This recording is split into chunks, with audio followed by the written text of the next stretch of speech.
आज Jain can team ने जलवायु परिवर्तन से संबंधित एक बिग बुक बनाई है कि आखिर इसमें नई बात क्या है।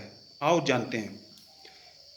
टीम की जो टीम लीडर है दीपशिखा रावत, वो आपको इसके बारे में जानकारी देंगी कि इस बिग बुक का बनाने का क्या संबंध है और इससे क्या क्या वो ज्ञान दूसरों को बांट सकती हैं। चलिए स्टार्ट हो जाइए प्लीज़। जलवायु परिवर्तन पे आज हमारी टीम ने एक बुक बनाई है। इसमें नई बात क्या है, आओ हम आपको बताते हैं। सबसे पहले हम आपको एक तितली की कहानी सुनाएंगे।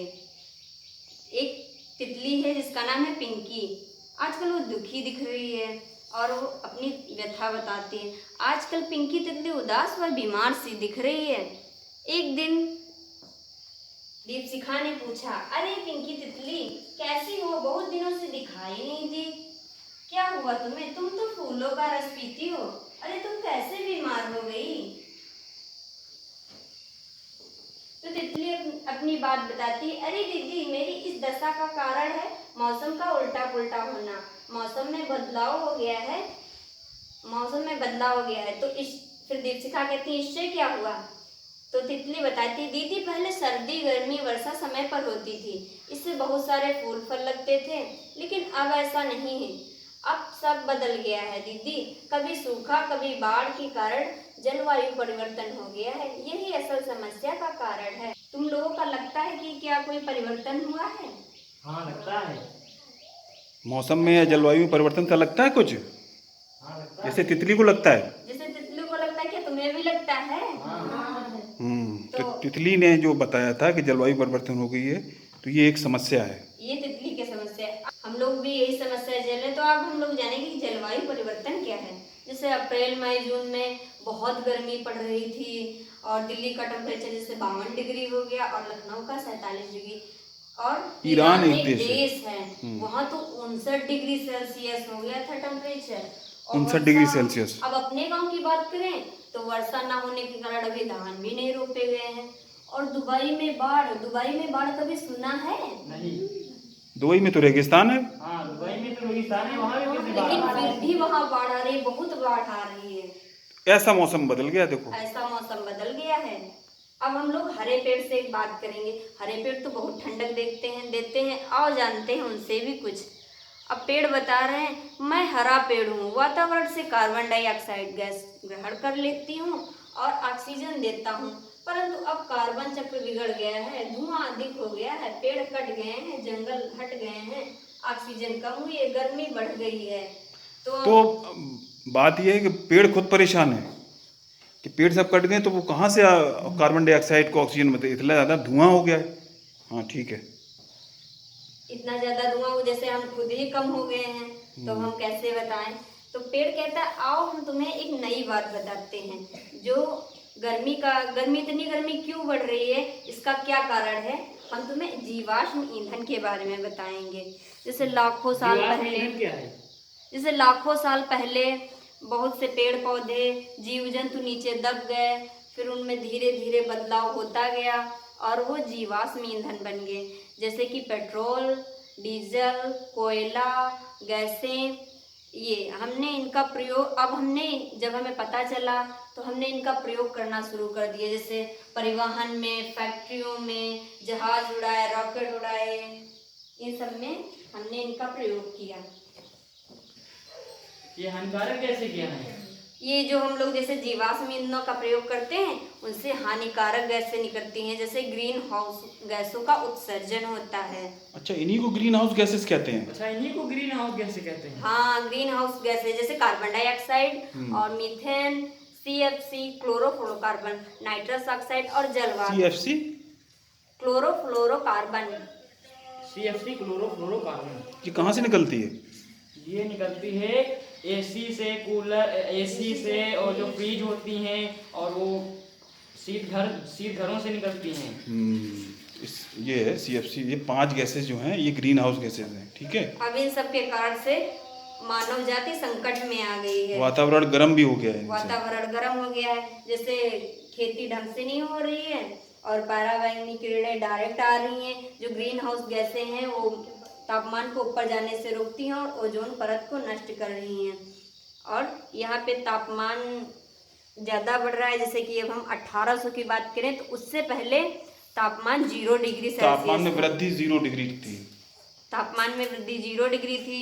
और अब तो ग्रीन हाउस गैसों के कारण 2 डिग्री सेल्सियस तक बढ़ गया। अगर ऐसे ही रहा, हम लोग इनका इस्तेमाल कम नहीं करेंगे तो आगे चल के ही 4 डिग्री सेल्सियस तक हो जाएगा, जिससे तो मानव सभ्यता और नष्ट होने की कगार पे आ जाएगी।